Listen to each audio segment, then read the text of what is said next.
مکمل ناول میری زندگی۔ جیسے ہی وہ کمرے میں داخل ہوا تو سیج پر آیت کو دیکھتے ہوئے ایک پلکوں سے نگارش کا گمان ہوا، لیکن نگارش تو اس دنیا میں ہی تھی نہیں۔ اپنے دل مار کر آیت کو اس جگہ نہیں دے سکتا تھا۔ ہاں، وہ ایک نکاح کر چکا تھا اور اسے نبھانے کا پورا ارادہ رکھتا تھا، لیکن اپنے دل کو آیت کے لیے وا کر پاتا۔ آپ چینج کر لیں، تھک جائیں گے۔ بہت ہی دبے ہوئے لفظوں میں وہ اسے سمجھا گیا۔ اس کی بات پہ آیت خان کے ماتھے پہ بل پڑے اور غصے سے اس کے قریب آئی۔ کیوں؟ میں کیوں چینج کروں؟ میں آپ کے لیے تیار ہو کر بیٹھی ہوں اسفندیار خان، اور آپ مجھے ایسے اگنور نہیں کر سکتے۔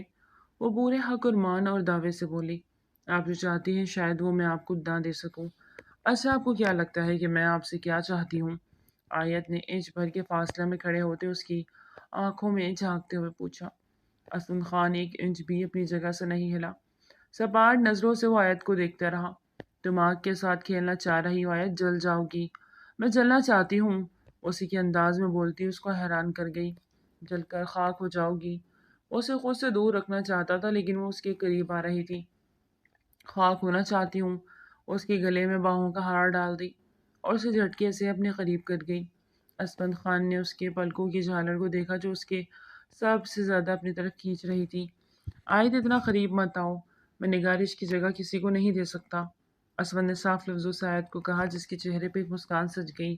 مجھے نگارش کی جگہ چاہیے بھی نہیں، مجھے اسفندیار خان کے دل میں اپنی جگہ بنانی ہے، آیت کی جگہ جو صرف آیت کی ہوگی۔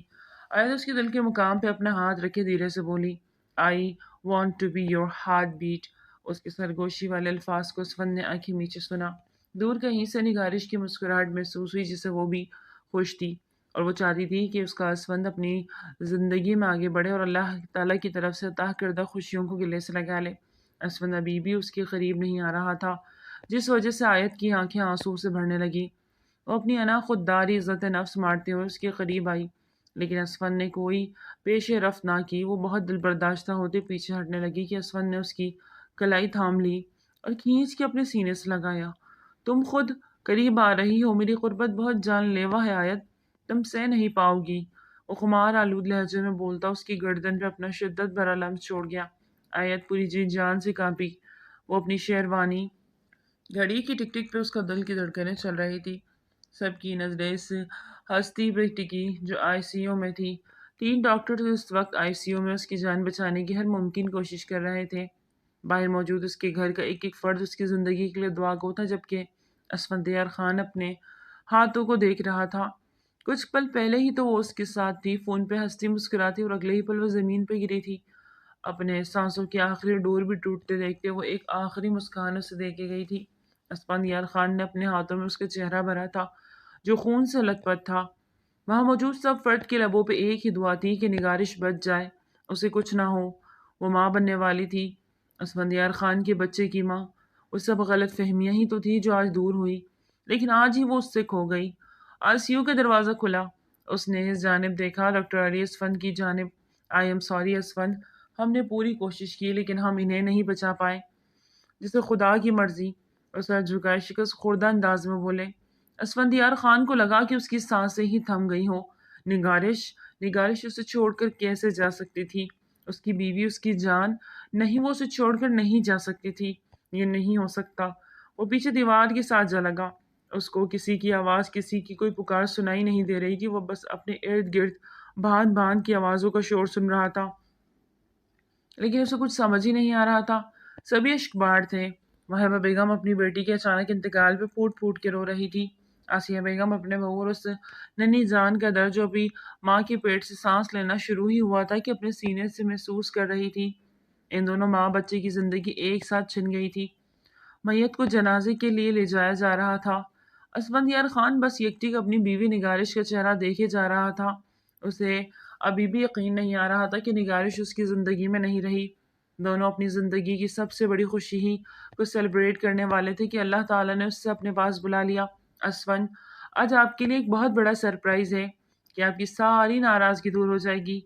فون پہ وہ چہکتی ہوئی محسوس ہوئی۔ کیسا سرپرائز؟ وہ کافی دنوں سے اس سے خفا تھا، کیونکہ وہ اس سے پراپر ٹائم نہیں دے پا رہی تھی، کیونکہ پیشے کے لحاظ سے وہ ایک ڈاکٹر تھی اور ان دنوں اس پہ کام کا بہت زیادہ بوجھ تھا، اور اسفند اس سے ان دنوں تھوڑا خفا رہنے لگا۔ آج وہ صبح سے مسلسل اسے فون کر رہی تھی، لیکن اسفند نے اس کے فون کو اگنور کیا، لیکن کافی دفعہ اس کے فون کرنے پر بالآخر اس نے کال ریسیو کی اور وہ سرپرائز کے متعلق بتا رہی تھی۔ مجھ سے ملیں گے تو پھر میں آپ کو وہ سرپرائز بتاؤں گی، نگارش نے اپنی خوشی چھپاتے ہوئے سنجیدگی سے کہا۔ نگارش تمہیں جو بتانا ہے ابھی مجھے بتاؤ، میں بہت بیزی ہوں، میرے پاس اتنا وقت نہیں کہ میں ان فضول چیزوں میں پڑوں۔ اسفند کا سنجیدہ انداز نگارش کو افسردہ کر گیا۔ کیا آج شام کو ڈنر باہر کریں؟ نگارش نے دھیما لہجہ اپناتے ہوئے کہا۔ اس کا اتنا دکھی انداز محسوس کرتے ہوئے اسفند کو اپنے سخت رویے کا احساس ہوا۔ ٹھیک ہے، شام کو ملتے ہیں۔ وہ کال کاٹ گیا تھا، اور پھر جب شام کو ایک ہوٹل میں وہ ایک دوسرے سے ملنے والے تھے تو اسے اپنے ماں بننے کی خوشی کے متعلق بتانے والی تھی، لیکن اسفند وقت پر نہ پہنچ سکا۔ نگارش نے اس کا کافی انتظار کیا پر وہ نہ آیا، تو وہ غصے سے ہوٹل سے باہر نکلی، اور اسی وقت اسفند کا فون آ گیا تو ایک سائڈ پر ہو کر کال ریسیو کرنے لگی۔ میں پہنچ رہا ہوں نگاہ، لیکن یہاں ٹریفک بہت جام ہے، بس سمجھ لو میں تمہارے پاس آنے والا ہوں۔ اس نے کال پک کرتے ہوئے اس کو بتائی، نہیں اب کیا فائدہ، میں آپ کا 2 گھنٹے سے ویٹ کر رہی ہوں۔ اسفند کم از کم آپ کو کام بنتا تھا، مجھے اطلاع کر دیتے، میں واپس جا رہی ہوں، اب آپ بھی واپس چلے جائیں۔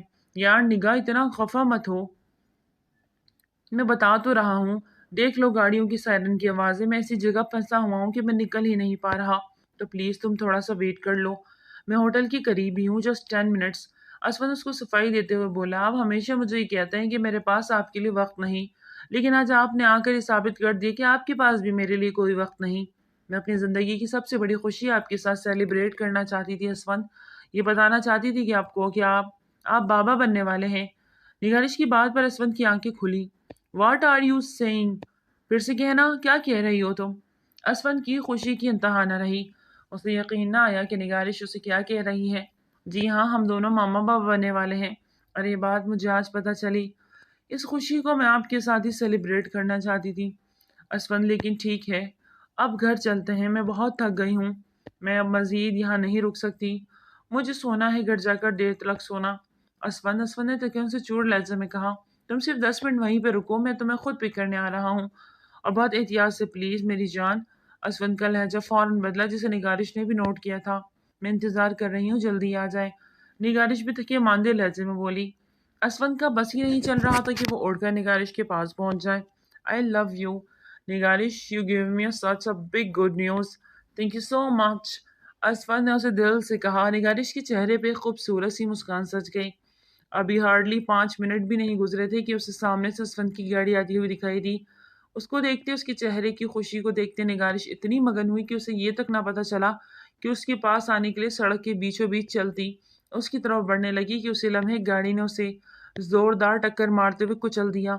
جو دور سے ہی اس کو میٹھی نگاہوں سے دیکھ رہا تھا کہ اچانک سے اسے گاڑی سے ٹکراتے دیکھ وہیں دم سادے کھڑا رہ گیا۔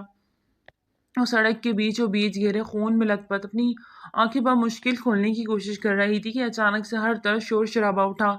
اسفند بھاگتا ہوا نگارش کے پاس گیا، اس کا سر اٹھاتے اپنی گود میں رکھا، اس کے چہرے پر ایک مسکان تھی، لیکن وہ تکلیف میں بھی تھی، اسے بہت گہری چوٹیں آئی تھی۔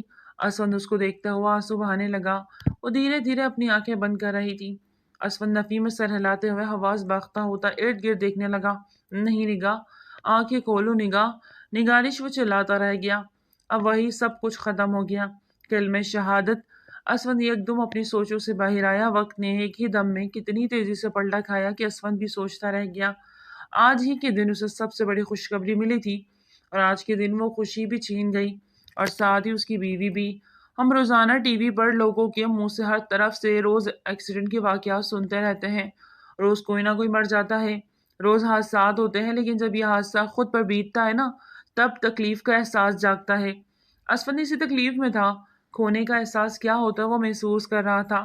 نگارش کے جانے کے بعد وہ بالکل اکیلا ہو گیا تھا، اپنی زندگی کو اس نے جینا چھوڑ دیا تھا، اس کی زندگی کی ایک روشن صبح تھی، اور اس کے جانے کے بعد اسفند کی زندگی میں صرف اندھیرا رہ گیا تھا۔ آنکھیں میچتا تو اس کی آنکھوں کے آگے وہی ایکسیڈنٹ بار بار اپنی شبیہ دکھاتا، اسے بے چین کر دیتا۔ نگارش کے الفاظ کی بازگشت اسے بار بار سنائی دیتی تھی، وہ تڑپ کر اٹھ جاتا، سگریٹ پہ سگریٹ پھونکے جا رہا تھا، لیکن اسے کسی پل سکون نہیں مل رہا تھا۔ اچانک سے اس کے دماغ میں ایک جھماکا سا ہوا، سڑک بالکل صاف تھی، اکا دکا ہی گاڑیاں تھیں اس سڑک پہ کہ اچانک سے ایک تیز گاڑی نے نگارش کو کچلا۔ وہ گاڑی کس کی تھی؟ اسفند کے چہرے پہ ایک دم خرختگی چھائی وہاں پہ، لیکن کیمرہ وہاں لگے ہوئے تھے۔ وہ جو کوئی بھی تھا کیمرے میں آ گیا ہوگا، اسے اس کا حساب دینا ہوگا۔ اسفندیار خان صوفے سے اٹھتے آگے کی جانب بڑھتے، بستر سے اپنا موبائل اٹھایا اور اپنے دوست ڈی ایس پی بالاج ملک کو کال ملائی۔ اسے اس شخص تک پہنچنا تھا جس نے اس کی زندگی کی سب سے بڑی خوشی چھین لی۔ آج ایک ہفتہ ہو گیا تھا آیت اپنے کمرے سے باہر بہت ہی کم نکلتی تھی۔ وہ اپنا کھانا وغیرہ سب کچھ کمرے میں منگوا رہی تھی۔ اچانک سے اسے کیا ہوا، کوئی گھر میں سمجھ ہی نہیں پا رہا تھا۔ نسرین بیگم بھی اس کی اچانک سے ان ایکٹیویٹیز کو دیکھ کر تھوڑی پریشان ہو گئی تھی، اس لیے انہوں نے آیت سے بات کرنے کا سوچا۔ جسے دروازہ کھول کے وہ اندر آئی تو انہوں نے آیت کو بستر پہ سوتا ہوا پایا۔ انہوں نے آگے بڑھ کر سارے پردے کھڑکیوں سے پردے ہٹائے۔ آیت آیت اٹھو بیٹا، کیا ہو گیا؟ یہ تم نے کمرے سے تم نکلتے ہی نہیں، نہ کسی سے تم بات کرتی ہو، مسئلہ کیا ہے تمہارے ساتھ؟ نسرین بیگم کی آواز سنتے ہوئے آیت فوراً سے نکہت سے اپنی جگہ سے اٹھ گئی۔ ماما میں ٹھیک ہوں، بس ایسے دل نہیں چاہ رہا تھا باہر آنے کو۔ بیٹا کوئی تو بات ہے؟ میری ہستی ہستی بیٹی ایک دم سے خاموش کیوں ہو گئی؟ کیا بات ہے بتاؤ مجھے، کسی نے کچھ کہا ہے کیا؟ انہوں نے اس کے چہرے کو پیار سے چھوتے ہوئے کہا۔ آیت تمہیں تو بہت تیز بخار ہے بیٹا، چلو میرے ساتھ ہاسپٹل چلتے ہیں۔ نہیں ماما میں ٹھیک ہوں، مجھے نہیں جانا، بس آپ مجھے ایک ٹیبلٹ دے دیں، میں ٹھیک ہو جاؤں گی۔ آیت نے ٹالتے ہوئے کہا بالکل نہیں، میں فون کرتی ہوں ولید کو، وہ آتا ہے، وہ خود تمہیں ہاسپٹل لے کے جائے گا۔ پلیز مما ہر بات پہ آپ ولید کو مت انوالو کیا کریں، میں ٹھیک ہوں اور آپ مجھے بس ایک ٹیبلٹ دے دیں، اگر نہ آرام آیا تو میں آپ کے ساتھ ڈاکٹر کے پاس چلی جاؤں گی۔ آیت نے ماتھے پہ بل ڈالے ہوئے کہا۔ اسے ولید کی اور اس کی منگنی ہوئی تھی، ولید اس پہ بہت زیادہ اپنا رعب جمانے لگا تھا تو ہر بات پہ وہ روک ٹوک کرتا۔ 15 دن بعد ان کی شادی تھی۔ وہ تو ولید کو پسند کرتی تھی لیکن اس کے حد درجہ اپنی زندگی میں انٹرفیئر کرنا اسے کبھی بھی بری طرح چبھتا تھا، لیکن یہ بھی جانتی تھی کہ ولید اس سے بہت پیار کرتا ہے اور اسی وجہ سے وہ اس کی کوئی بات اگر بری بھی لگتی تو برداشت کر جاتی۔ ایک ہفتے کے بعد شہر سے باہر تھا اپنی کسی خاص پروجیکٹ کے سلسلے میں، اس لیے آیت کی بیمار ہونے کا نہیں پتہ چل سکا، ورنہ اس کی سر پر کھڑا ہو کر اسے ہاسپٹل لے کے جاتا۔ ٹھیک ہے میں تمہارے لیے سوپ بھجواتی ہوں، تم سوپ پیو، اس کے بعد پھر ٹیبلٹ لے لینا، اگر آرام نہیں آیا تو اپنے بابا کے پاس ہاسپٹل چلے جانا، اتنی لاپرواہی اچھی نہیں ہوتی۔ 15 دن بعد شادی ہے تمہاری اور تم اس طرح بستر سے لگ کر لیٹ گئی ہو۔ نسرین بیگم نے اٹھتے ہوئے دھیرے سے کہا۔ آیت نے گہرا سانس بھرتے ہوئے بیڈ گراؤنڈ کے ساتھ ٹیک لگائی۔ ایک حادثہ اس کی زندگی کو بدل گیا تھا، ہاں وہ حادثہ ہی تو تھا، بار بار خود کو یہی یقین دلاتی کہ وہ حادثہ ہے۔ وہ تو اپنی روٹ پہ جا رہی تھی، گاڑی کی سپیڈ بھی اس نے نارمل ہی رکھی تھی کہ اچانک ایک لڑکی اس کی گاڑی کے سامنے آ گئی۔ آیت نے بریک بھی لگانے کی کوشش کی لیکن بریکس نہ لگی اور وہ لڑکی اس کی گاڑی سے ٹکراتی ہوئی دور جا گری۔ اس وقت آیت اتنی گھبرا گئی تھی کہ اس نے گاڑی روک کر اس لڑکی کو نہیں دیکھا کہ وہ زندہ ہے بھی کہ نہیں، اور یہی غلطی تھی جس کا پچھتاوا اسے ابھی تک تھا۔ اس وقت وہ رک جاتی اور اس کو دیکھ لیتی، اسے ہاسپٹل لے جاتی تو شاید وہ بچ جاتی۔ اسود اس وقت پولیس اسٹیشن میں موجود تھا، اس کے اپنے دوست ڈی ایس پی بالاج ملک سے تفصیلاً بات ہو گئی تھی اور وہاں پہ موجود سی سی ٹی وی کیمرہ کی مدد سے اس گاڑی کا نمبر نوٹ کر لیا گیا تھا۔ باقی کی کام بھی بالاج ملک دل سے کرتا اپنے دوست کے ساتھ دے رہا تھا۔ یہ تو دیکھنے میں ایک ٹریفک حادثہ ہی تھا لیکن اس کے باوجود انسانیت بھی کوئی چیز تھی اور بالاج ملک پولیس فورس کی طرف سے اس کے لیے ایکشن لینا چاہتا تھا، لیکن اسفندیار خان نے منع کر دیا۔ وہ اپنے طریقے سے بدلہ لینا چاہتا تھا، اس لیے بالاج ملک خاموش ہو کے اور خاموشی سے ہی اس کی مدد کرنے لگا۔ آئی تھنک گاڑی میں کوئی لڑکی ہے۔ بالاج ملک کی بات پر اسفند کے کان کھڑے ہوئے۔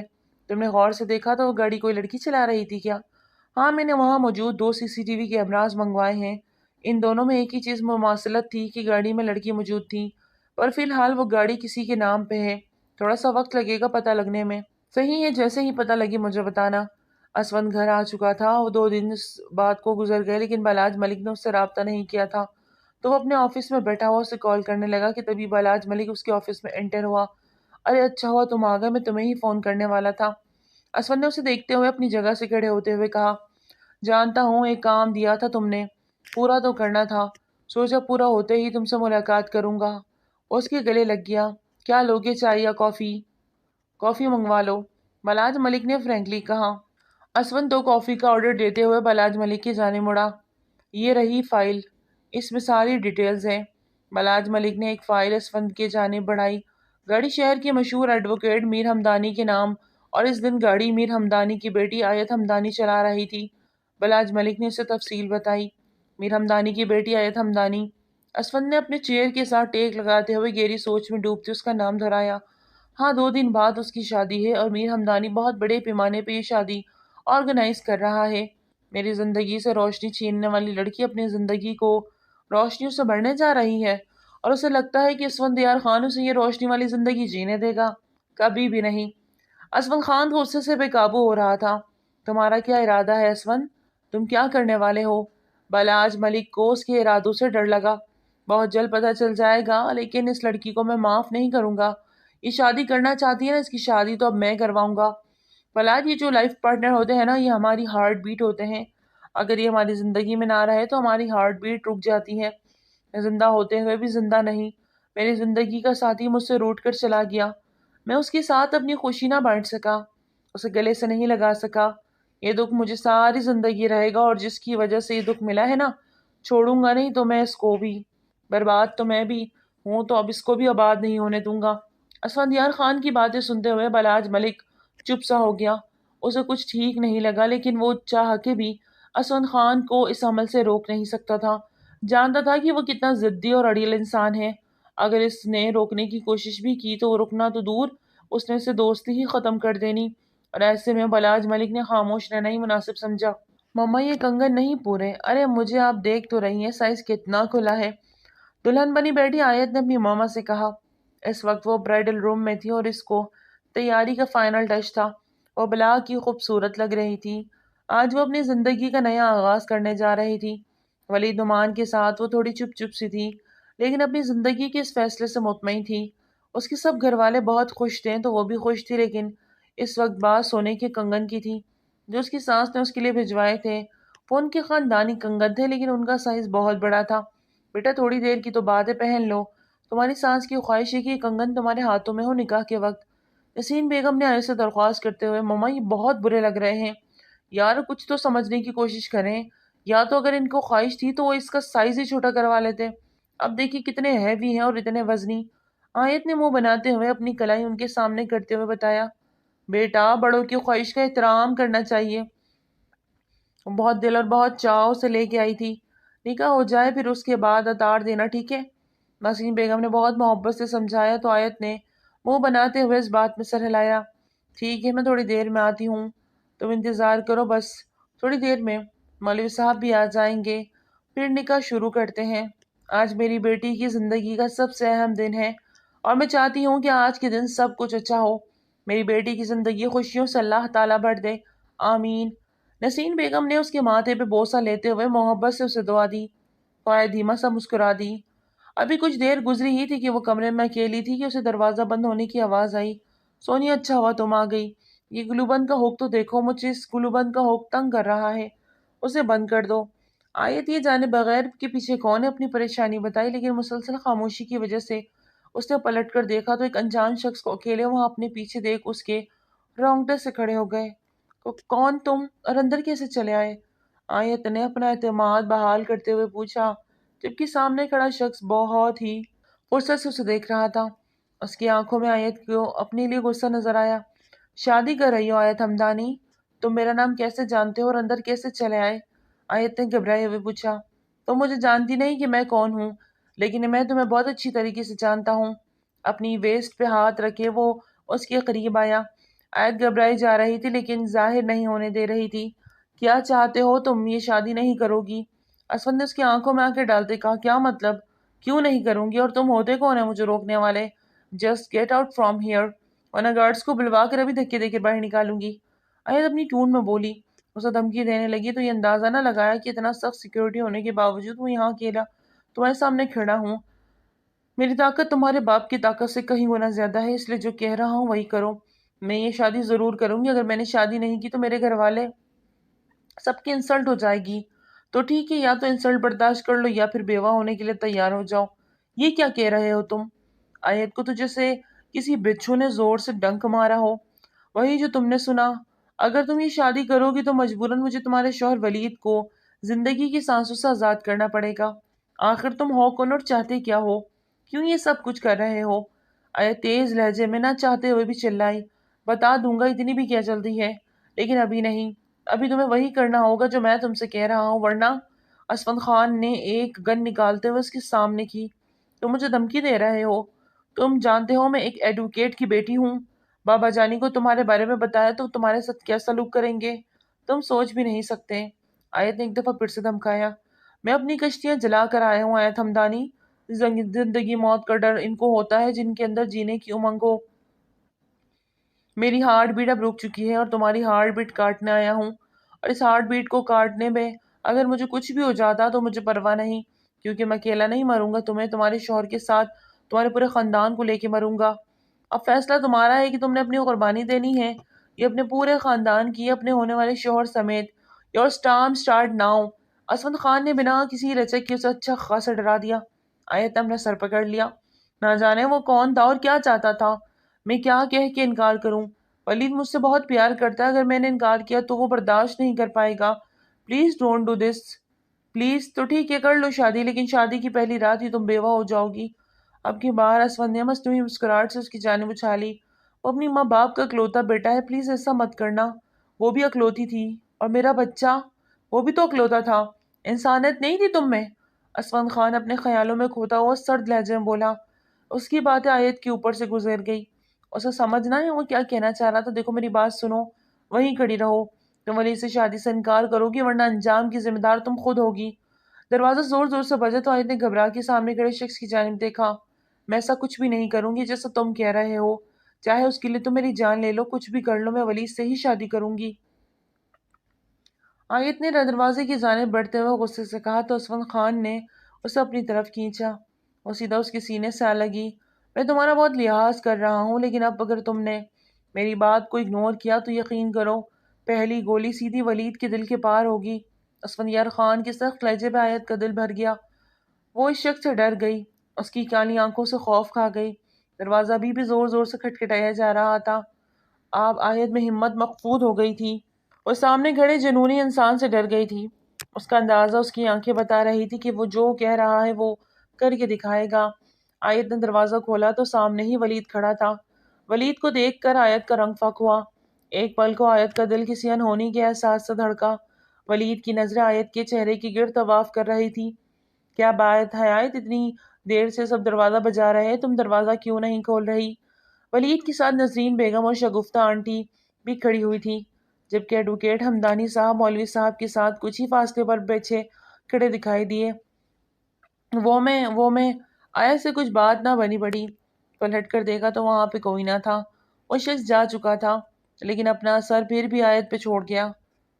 آنٹی آیت کو باہر لے آئے تاکہ نکاح شروع کیا جا سکے. ولید نے چتانے انداز میں کہا. نسرین بیگم نے بڑی سی شال میں آیت کو ڈھانپا، جبکہ شگفتہ آنٹی ولید کی ماما نے آگے بڑھ کر آیت کو پیار کرتے باہر لے آئیں. اب پردے کی ایک طرف ولید تھا تو دوسری طرف آیت. مولوی صاحب نے نکاح پڑھانا شروع کیا. آیت کا دل دھڑکنے لگا. آیت ہمدانی بنت میر ہمدانی، آپ کا نکاح ولید نعمان ولد محمد نعمان کے ساتھ 1,00,000 سکہ رائج الوقت طے پایا ہے. کیا آپ کو یہ نکاح قبول ہے؟ مولوی صاحب کے الفاظ پر آیت کا سانس اٹکا. اسے سمجھ ہی نہ آیا وہ کیا جواب دے. اگر اس نے نکاح کر لیا تو وہ شخص ولید کو مار ڈالے گا. نہیں، ایسا نہیں ہو سکتا. آیت کا دل بری طرح دھڑکا. اس نے فوراً سے اپنے اوپر سے شال اتار کر پرے کی. اس کے انداز دیکھتے ہوئے وہاں موجود سب لوگ حیرت زدہ ہو گئے. کیا ہوا آیت، سب ٹھیک تو ہے؟ نسرین بیگم نے اس کے یہ اجلت بھرا انداز دیکھا تو گھبرائے ہوئے پوچھا. نہیں مما، کچھ بھی ٹھیک نہیں، مجھے یہ نکاح نہیں کرنا، کسی صورت نہیں کرنا. آیت دیوانوں کی طرح بولتی ہوئے اپنی قدم پیچھے لے کے جا رہی تھی، جبکہ دوسری طرف ولید اور باقی کے افراد اس کا یہ انداز دیکھ کے اپنی جگہ سے اٹھ کھڑے ہوئے. کیا بدتمیزی ہے یہ، کیا کہہ رہی ہو تم؟ نکاح کے وقت یہ کون سی حرکت کر رہی ہو؟ میر ہمدانی صاحب نے آیت کے پاس آتے ہوئے دبے دبے غصے سے کہا. نہیں پاپا جان، میں یہ نکاح نہیں کر سکتی. آپ چاہے تو میری جان لے لے، لیکن مجھے اس نکاح کے لیے مجبور مت کرے. انکل اسے کہے کہ خاموشی سے نکاح کے لیے بیٹھ جاؤ ورنہ واقعی میں اس کی جان لے لوں گا. اب کی بار ولید نے انتہائی غصے کے عالم میں کہا. اچھا بھلے ماحول کو شاید کسی کی نظر لگ گئی تھی. آیت یہاں میرے پاس آؤ بیٹا، کیا ہوا، کیا بات پریشان کر رہی ہے؟ نسرین بیگم نے اس کے چہرے پہ ہوائیاں اڑی دیکھی کہ اسی لمحے اس کی نظر سامنے کھڑے اسفند پہ جا ٹکی. وہی شخص تھا جس کے ہاتھ میں گن تھی، اور ابھی بھی وہ بنا پلک جھپکے آیت کو ہی دیکھ رہا تھا. نہیں مما، آپ ان سے کہیں واپس چلے جائیں، مجھے ان سے کوئی تعلق نہیں رکھنا، مجھے ولید سے نکاح نہیں کرنا. آیت نے چلاتے ہوئے کہا. وہ کسی صورت بھی ولید کو مرتا ہوا نہیں دیکھ سکتی تھی.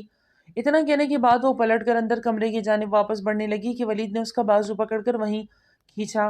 تم یہاں سب کے سامنے میری بےعزتی کر کے جا رہی ہو، اور تمہیں لگتا ہے کہ میں تمہیں جانے دوں گا؟ سب کے سامنے یہاں ابھی تمہاری جان لوں گا اگر تم نے اس نکاح سے انکار کیا تو۔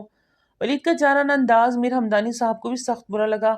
ولید، میری بیٹی کا ہاتھ چھوڑو، میں خود اسے سمجھاتا ہوں۔ آپ کیا سمجھائیں گے اس کو؟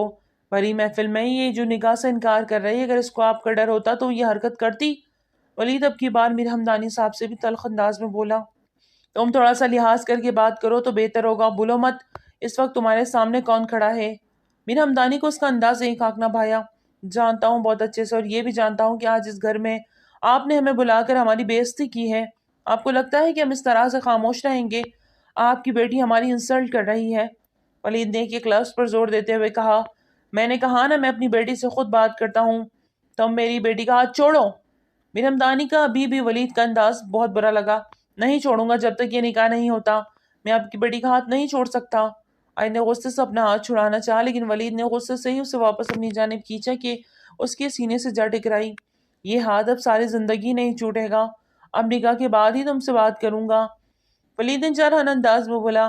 آیت نے مدد طلب نظروں سے اپنے باپ کی جانب دیکھا جو غصے سے اپنے لب بھیج گئے۔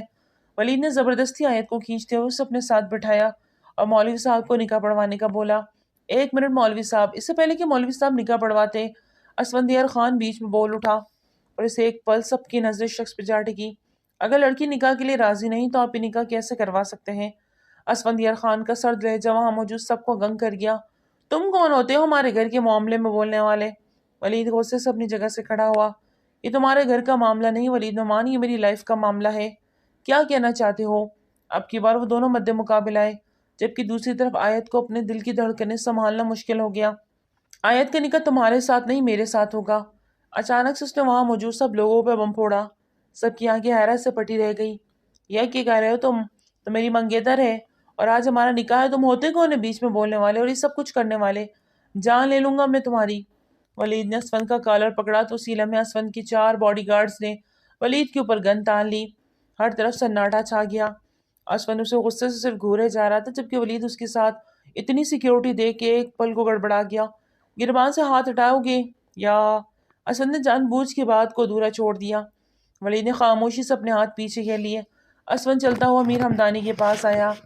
آپ کی بیٹی اور میں ایک دوسرے کو پسند کرتے ہیں اور شادی کرنا چاہتے ہیں۔ کیا آپ اپنی بیٹی کا ہاتھ میرے ہاتھ میں دیں گے؟ تم ہو کون اور اندر کیسے آئے؟ میر ہمدانی اپنا غصہ ضبط کرتے ہوئے بولے۔ یہ آپ اپنی بیٹی سے پوچھ لیں، سامنے بیٹھی ہے۔ سپاٹ انداز میں بولتا ہوا آیت کی جانب دیکھنے لگا۔ اس کی آنکھیں وارننگ دیتی ہوئی تھی۔ آیت نے فوراً اس کے ہاں میں ہاں ملائی۔ جی بابا جان، میں ان سے پیار کرتی ہوں اور ان سے ہی شادی کرنا چاہتی ہوں۔ آیت کو سمجھ ہی نہ آیا کہ وہ کیا کہے، لیکن سامنے کھڑے شخص کا ڈر اس کے دل و دماغ میں پوری طرح حاوی ہو گیا تھا۔ بڑی محفل میں میر ہمدانی کو اپنا سخت انسلٹ محسوس ہوئی تو وہیں دوسری طرف ولید بھی پیچھو تاب کھاتا رہ گیا۔ مولوی صاحب ان دونوں کی نکاح پڑھوائیں۔ آیت کے اظہار کے بعد کسی قسم کی کوئی گنجائش نہ بچی۔ انکل آپ ایسے کیسے کر سکتے آیت ان میں؟ ولید نے احتجاج کرنا چاہا۔ میر ہمدانی ہاتھ کے اشارے سے وہیں روک گیا۔ مولوی صاحب پلیز نکاح شروع کریں۔ میر ہمدانی کا سپاٹ انداز محسوس کرتے آیت کے اندر چبھن سی اڑی۔ نکاح نامہ دوسرا فل کیا جانے لگا۔ دولہے کا نام مولوی صاحب نے پوچھا۔ اسفندیار خان ول شمریز خان۔ حق مہر کتنا ہوگا؟ 1 کروڑ۔ اسفند خان سپاٹ انداز میں بیٹھا ہوا ہر سوال کا جواب دے رہا تھا، جبکہ آیت 1 منٹ کے لیے بھی نظریں اس کے اوپر سے نہیں ہٹا پائی۔ حق مہر اتنا زیادہ سنتے ہوئے وہاں موجود سب کی آنکھیں حیرت سے کھلی رہ گئی۔ آیت ہمدانی بنت میر ہمدانی آپ کا نکاح اسفند خان ول شمریز خان کے ساتھ 1 کروڑ سکہ رائج الوقت طے پایا ہے۔ کیا آپ کو یہ نکاح قبول ہے؟ مولوی صاحب ایک دفعہ پھر نکاح پڑھا رہے تھے اور آیت نے تڑپتے دل سے قبول ہے کہتے ہوئے اپنا آپ اس انجان شخص کے حوالے کر دیا۔ نکاح کی سنت پوری ہوتے ہی ہمدانی صاحب نے آیت کی جانب دیکھا جس کی پلکیں آنسو سے تر تھی۔ آیت نے ان کے پاس جانا چاہا لیکن میر ہمدانی نے اسے وہیں روک دیا۔ آج سے تمہارے ساتھ ہمارا رشتہ ختم، سمجھ لینا تمہارے ماں باپ مر گئے تمہارے لیے، میر صاحب نے دکھی انداز میں بولا۔ آیت انہیں دکھ سے دیکھتے ہوئے اپنے سانس روک گئی۔ ولید نے بھی غصے سے وہاں موجود ٹیبل کو زور سے ٹھوکر ماری اور باہر نکلتا چلا گیا۔ اسفندیار خان کافی طاقتور تھا اور اس کی سیکیورٹی اور اس کے پاس اس کی گارڈز تھے، لہٰذا یہ دیکھ کر ولید اندازہ لگا چکا تھا کہ اس نے پیچھے ہٹنا ہی مناسب سمجھا، لیکن وہ آیت کو معاف کرنے والا نہ تھا۔ بابا پلیز ایک بار میری بات تو سنیں، مجھے غلط مت سمجھیں۔ آیت نے اپنا آپ صفائی دینا چاہا لیکن ان کے ہاتھ اٹھا تھا۔ وہ اپنی بیٹی کو مار نہ سکے۔ نسرین اس سے کہو یہ یہاں سے چلی جائے، اس نے جو آج بڑی محفل میں میرے منہ پہ تماچا مارا ہے نا، مجھے ساری زندگی نہیں بھولے گا اور میں اسے کبھی معاف نہیں کروں گا۔ وہ غصے سے کہتے ہوئے باہر نکل گئے۔ آیت نے امید بھری نظروں سے ماں کی جانب دیکھا، کاش کی پرانی رسم زندہ ہو جائے۔ وہ وقت اچھا تھا جب بیٹیوں کو پیدا ہوتے زندہ دفن کر دیا جاتا تھا، دفن کر نہیں پتا اتنے لاڈ پیار کا نتیجہ یہ نکلے گا۔ آج تم سب کے سامنے ہماری اتنی بے عزتی کروائی، بھول جاؤ کہ تمہارے ماں باپ اب اس دنیا میں ہے، چلے جاؤ یہاں سے اس شخص کے ساتھ جس کی خاطر تم نے ہم سب کا سر جھکایا۔ نسیم بیگم نے بھی غصے سے اسے کہتے ہوئے اپنے شوہر کے پیچھے قدم بڑھائے۔ وہ اپنے ماں باپ کی اکلوتی بیٹی تھی اور نازوں سے پلی ہوئی۔ اسفندیار خان اس کی آنکھوں کے آنسو دیکھتا ہوا طنزی انداز میں مسکرایا، جبکہ آیت نے اسے قہر برساتی نظروں سے دیکھا۔ گاڑی میں مکمل خاموشی تھی۔ آیت کو اسفند رخصت کر کے اپنے ساتھ لے ہی جا رہا تھا۔ دونوں کے بیچ گمبھیر خاموشی کو آیت نے توڑا۔ گاڑی روکے، ابھی اسی وقت مجھے آپ کے ساتھ کہیں نہیں جانا، آیت غصے سے بولی، جبکہ اسفند نے ڈرائیور کو گاڑی سے نیچے اترنے کا اشارہ کیا۔ وہ خاموشی سے نیچے اتر گیا۔ گارڈز کی 2 گاڑیاں آگے تھی اور 2 پیچھے، اور اس وقت وہ ایک سنسان علاقے میں کھڑے تھے۔ تم کیوں چاہتی ہو کہ میں سب کچھ کر گزروں جو میں نہیں کرنا چاہتا؟ اسفندیار خان نے اس کی جانب دیکھتے ہوئے سلگتے لہجے میں غراتے ہوئے کہا۔ اس سے زیادہ برا اور کیا سلوک کریں گے آپ میرے ساتھ؟ بنا کسی قصور کے، بنا کسی گناہ کے آپ نے مجھے اتنی بڑی سزا دے دی، آخر کیوں؟ کیا قصور تھا میرا؟ کیا گناہ تھا میرا؟ کیوں کیا آپ نے میرے ساتھ ایسا؟ بولے کیوں؟ وہ اس کا کالر پکڑتے ہوئے غصے سے ہذیانی انداز میں چلائی۔ اسفند نے ایک نظر اس قاتل حسینہ کی جانب اور دوسری نظر اپنے گربان کی جانب دیکھا۔ اس گربان کو آج ولید نعمان نے بھی پکڑا تھا۔ اس کے ساتھ کیا ہونے والا تھا یہ تو تم سوچ نہیں سکتی۔ تم دوسری انسان ہو جو میرے کالر تک پہنچی۔ اگر اپنا انجام برا نہیں چاہتی تو ہاتھ ہٹا لو۔ اسفند کا وارن دیتا لہجہ آیت کو پھر سے ڈرا گیا۔ اس نے خاموشی سے اپنا ہاتھ پیچھے کر لیے۔ آپ میرے ساتھ ایسا کیوں کر رہے ہیں؟ مجھے بتا دیں، میرا قصور کیا ہے؟ آیت نے بے بسی سے کہا۔ اسود لم پیچھے خود ڈرائیونگ سیٹ پہ آتا ہوا گاڑی کو آگے بڑھا گیا۔ اب گاڑی بہت تیزی کے ساتھ آگے بڑھتی جا رہی تھی کہ ایک قبرستان کے پاس جا کے اسود نے گاڑی روکا اور خود باہر نکلتے ہوئے غصے سے آیت کو بھی گاڑی سے باہر نکالا۔ خاموشیوں کو دیکھتے ہوئے آیت کے رونگٹے کھڑے ہو گئے۔ اس قبرستان کیوں لے کر آئے اسے سمجھ نہ آئی۔ یا مجھے یہاں کیوں لے کر آئے ہیں؟ تمہیں بتانے، تمہارے ساتھ یہ سب کچھ کیوں ہوا؟ چلو میرے ساتھ۔ اس کی کلائی کو مضبوطی سے جکڑے قبرستان کے مین گیٹ کو کراس کرتا ہوا اندر بڑھا۔ ڈر کے مارے آیت نے اسفند کو مضبوطی سے تھام لیا۔ زندہ لوگوں سے وہ نہیں ڈر رہی تھی، لیکن قبرستان میں اس وقت آنے والے سے سخت بری طرح خوف مبتلا تھی۔ ایک قبر کے پاس جا کر وہ رک گیا۔ آیت نے ابھی بھی اس کو بازو کو مضبوطی سے جکڑے ہوئے تھا۔ آیت کی نظر سامنے ایک قبر پہ پڑی جس پہ بڑے پھولوں کی پتیاں ابھی بھی تر و تازہ تھی۔ آیت مراد خان زوجہ اسفند خان۔ تاریخی پیدائش اور تاریخی وفات پڑھتے ہوئے آیت کو لگا کہ اس کے اوپر 7واں آسمان گرا۔ وہ بار بار وفات کی تاریخ پڑھ رہی تھی، تاریخ جو اس نے اپنی ڈائری میں بھی لکھی تھی۔ ہاں، اس دن وہ حادثہ ہوا تھا، اس حادثے میں وفات پانے والی ایک لڑکی تھی۔ کیا یہی تھی؟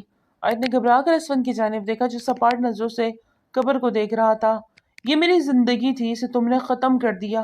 صرف یہی نہیں، تم بہت بڑی گناہ گار ہو۔ میرے آنے والے بچے کو بھی تم نے موت کی نیند سلا دیا، اور اب بھی تم پوچھو گی کہ تمہارا گناہ کیا ہے؟ اسفندیار خان غصے سے چلایا۔ اس سہم کے پیچھے ہٹتی آنکھوں سے آنسو روانی کی طرح بہنے لگے۔ نفی میں سر ہلاتی وہ کچھ کہنا چاہ رہی تھی، لیکن اس کے لب کب کپانے لگے۔ تم جانتی ہو، اندازہ لگا سکتی ہو میری تکلیف کا نہیں، میں کس کرب سے گزرا، میرا کیا کچھ چھین لیا تم نے۔ ہاں، میں نے بھی تم سے چھینا بدلے میں، لیکن تم نے جس طرح چھینا کہ میں اندر ہی اندر مر چکا ہوں۔ دل چاہ رہا ہے کہ ایک اور قبر کھودوں اور یہاں پہ تمہارے نام کی، پر نہیں، میں تمہیں ماروں گا نہیں، تمہیں زندہ رکھوں گا، تمہیں زندہ رکھ کر روز ایک نئی موت دوں گا، تاکہ تمہیں یہ احساس ہو جب ہم کسی سے چھین لیتے ہیں تو پھر ہمیں کتنی تکلیف ہوتی ہے۔ اپنے گھر والوں سے تمہارا ساتھ چھوٹا، اپنے منگیتر جس کے ساتھ تمہاری شادی ہونے والی تھی، اسے تمہیں الگ کر دیا۔ کیسا لگ رہا ہے؟ اسفندیار خان اس سے تنزیہ لہجے میں پوچھ رہا تھا۔ کچھ قدم کے فاصلے پہ کھڑی وہ اسفندیار خان کو بے بسی سے دیکھے جا رہی تھی۔ اب کہنے سننے کو کچھ بچا ہی نہ تھا۔ وہ کیا اس کو اپنی صفائی دیتی یا کچھ کہتی؟ ابھی کچھ پل ہی گزرے تھے کہ ایک دم سے آندھی طوفان نے اپنے گھیرے پہ لیا۔ آیت ایک دم گھبراتے ہوئے بمشکل لڑکھڑاتے اسفند کی جانب بڑھنے لگی کہ وہ قبرستان میں تھا۔ یہ بات دونوں کے دماغ میں کلک ہوئی۔ آیت نے اس کی جانب ہاتھ بڑھا کر اس کا ہاتھ تھامنا چاہا، لیکن اسے اچانک طوفان کی وجہ سے جو وہاں تھوڑی دیر بہت روشنی جو دکھائی دے رہی تھی، وہ بھی اب دھول مٹی میں کچھ سچائی نہیں دے رہا تھا۔ تھک ہار کے آیت نے ہاتھ پیچھے کرنا چاہا کہ اسی لمحے اسود نے اس کا ہاتھ تھامے اسے اپنی جانب کھینچا۔ وہ سیدھی اس کے سینے سے ٹکرائی۔ اسی لمحے آندھی طوفان میں معجزاتی طور پر خمی آنے لگی۔ وہ اس کے سینے سے لگی تھی۔ طوفان آہستہ آہستہ تھمنے لگا تھا۔ اسود نے اوپر آسمان کی جانب دیکھا۔ کیا اللہ اس سے ناراض ہو گیا تھا؟ اس کا دل کانپا، اس کی آنکھوں کے گوشے نم ہوئے۔ وہ اللہ کے قرب سے کیسے دور سکتا تھا؟ ہاں، وہ زمینی خدا بن گیا تھا، وہ خود خدا بن کر اس وقت آیت کو سزا دے رہا تھا، لیکن کیا وہ صحیح کر رہا تھا؟ ایک لمحہ تھا آگاہی کا، اس بات کا احساس جاگا تھا۔ اس نے گھبرائی ہوئی آیت کو اپنے سامنے کیا، اس کے چہرے پہ بھی کرب کے اثر نمایاں تھے کہ واقعی قصوروار تھی۔ اس نے سب کچھ جان بوجھ کر کیا۔ یہ وہ سوال تھا جس کا جواب اسفندیار خان کے پاس نہیں تھا۔ اسفند بیٹا، آدھی رات کو تم کس کو گھر لے کر آ رہے ہو؟ آسیہ بیگم نے اسفند خان کے ساتھ ایک لڑکی کو شال لپیٹے اندر جاتے دیکھا تو پوچھ بیٹھی۔ وہ اسفند کے انتظار کرتی ابھی تک جا گئی تھی۔ دونوں کے قدم بیک وقت رکے۔ اسفند خان کی جانب متوجہ، مورے یہ آیت ہے میری بیوی۔ اس کے الفاظ پہ آسیہ بیگم کا دل دہل گیا۔ اسفند، یہ کیا کہہ رہے ہو؟ تم نے شادی کر لی؟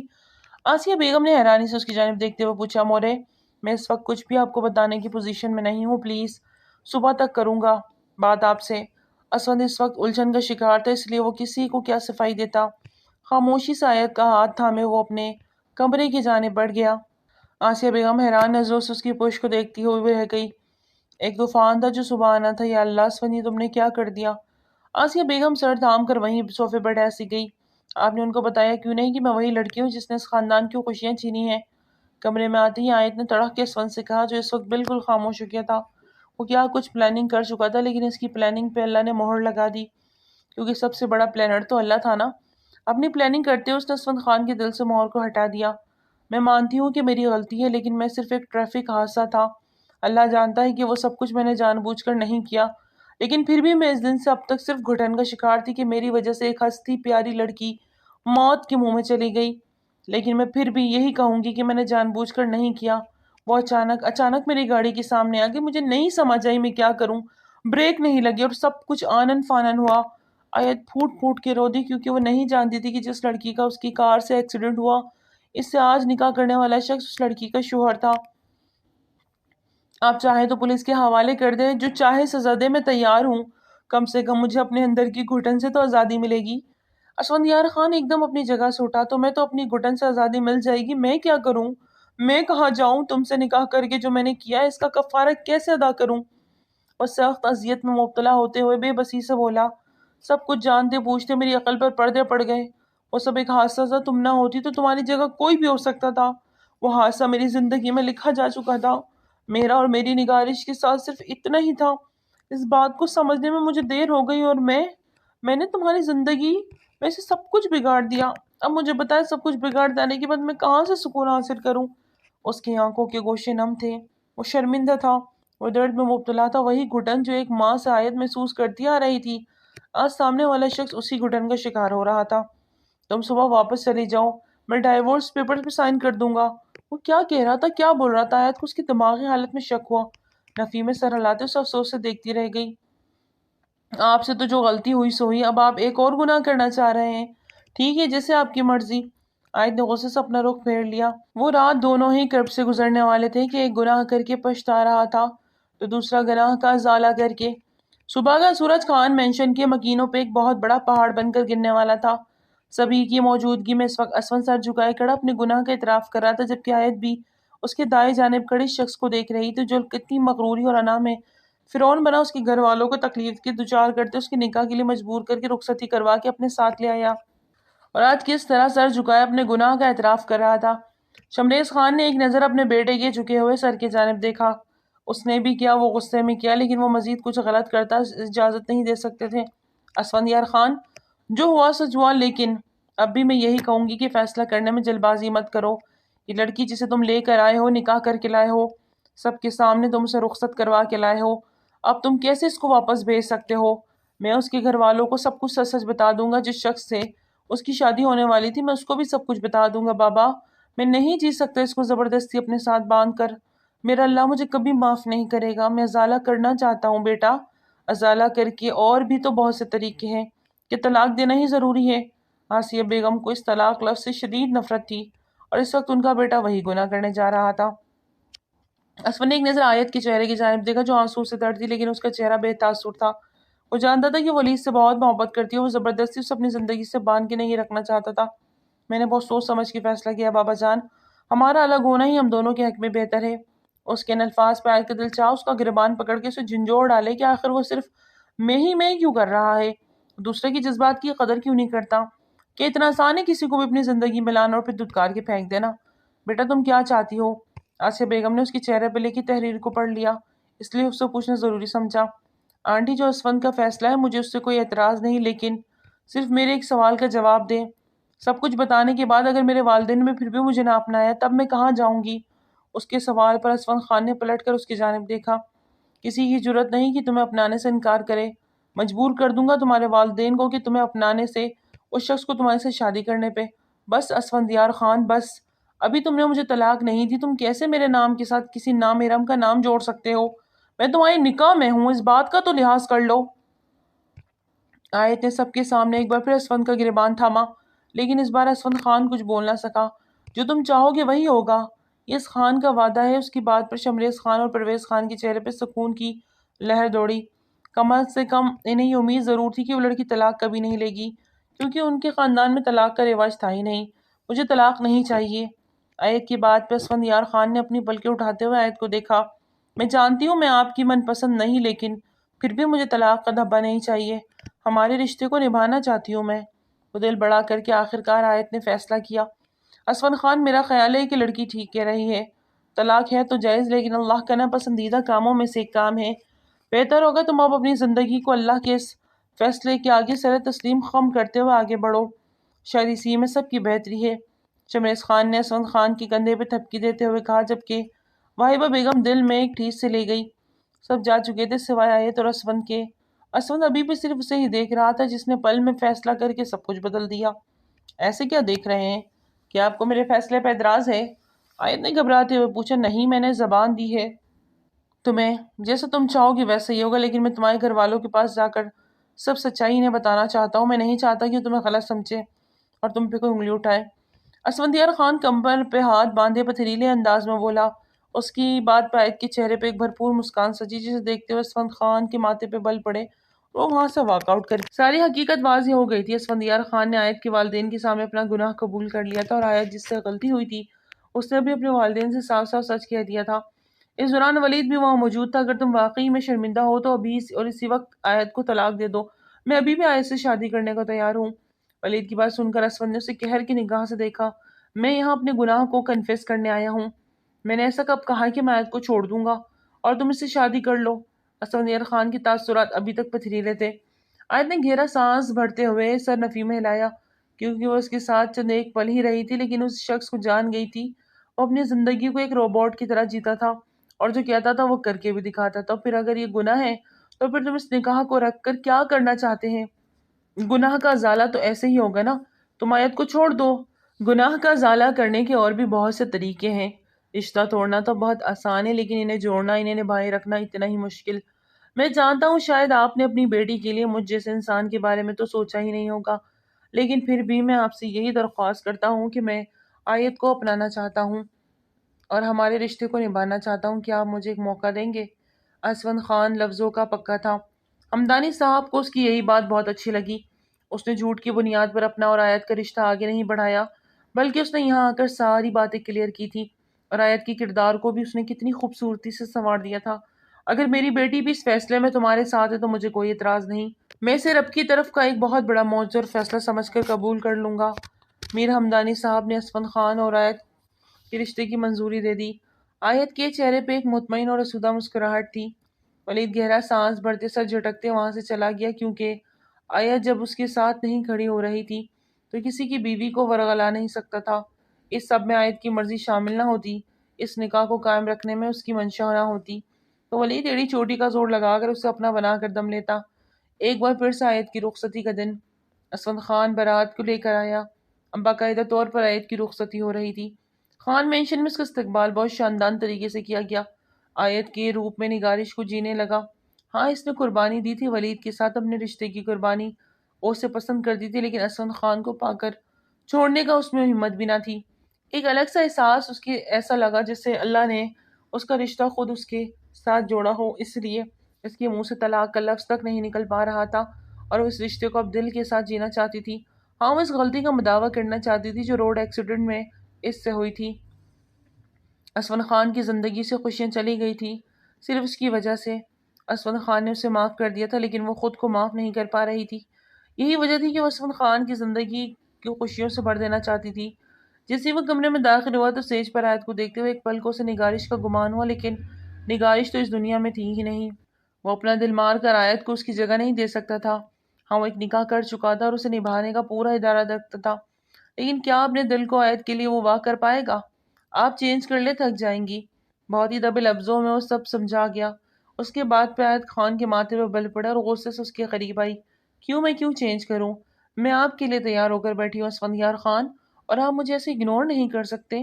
وہ پورے حق اور مان اور دعوے سے بولی، جو آپ چاہتی ہیں شاید میں وہ آپ کو نہ دے سکوں۔ اچھا، آپ کو کیا لگتا ہے میں آپ سے کیا چاہتی ہوں؟ آیت نے انچ بھر کے فاصلے پہ کھڑے ہوتے اس کے آنکھوں میں جھانکتے ہوئے پوچھا۔ اسفند خان ایک انچ بھی اپنی جگہ سے نہیں ہلا تھا، سپاٹ نظروں سے وہ آیت کو دیکھ رہا تھا۔ تم آگ کے ساتھ کھیلنا چاہ رہی ہو آیت، جل جاؤ گی۔ میں جلنا چاہتی ہوں، اسی کے انداز میں بولتی اس کو حیران کر گئی۔ جل کر خاک ہو جاؤں گی، وہ اسے خود سے دور رکھنا چاہتا تھا، لیکن وہ اس کے قریب آ رہی تھی۔ خاک ہونا چاہتی ہو؟ وہ اس کے گلے میں باہوں کا ہار ڈال دی اور اسے جھٹکے سے اپنے قریب کر گئی۔ اسفند خان نے اس کی پلکوں کی جھالر کو دیکھا جو اس کی سب سے زیادہ اپنی طرف کھینچ رہی تھی۔ آیت، اتنا قریب مت آؤ، میں نگارش کی جگہ کسی کو نہیں دے سکتا، اسفند نے صاف لفظوں میں آیت کو کہا، جس کے چہرے پہ ایک مسکان سج گئی تھی۔ مجھے نگارش کی جگہ چاہیے بھی نہیں، مجھے اسفندیار خان کے دل میں اپنی جگہ چاہیے، آیت کی جگہ جو صرف آیت کی ہوگی۔ آیت اس کے دل کے مقام پہ اپنا ہاتھ رکھ کے دھیرے سے بولی، I want to be your heart beat۔ اس کی سرگوشی والے الفاظ کو اسفند نے آنکھیں میچے سنا۔ دور کہیں سے اسے نگارش کی مسکراہٹ محسوس ہوئی، جس سے وہ بھی خوش تھی اور چاہتی تھی کہ اس کا اسفند اپنی زندگی میں آگے بڑھے اور اللہ تعالیٰ کی طرف سے عطا کردہ خوشیوں کو گلے سے لگا لے۔ اسفند ابھی بھی اس کے قریب نہیں آ رہا تھا، جس وجہ سے آیت کی آنکھیں آنسوں سے بھرنے لگی تھی۔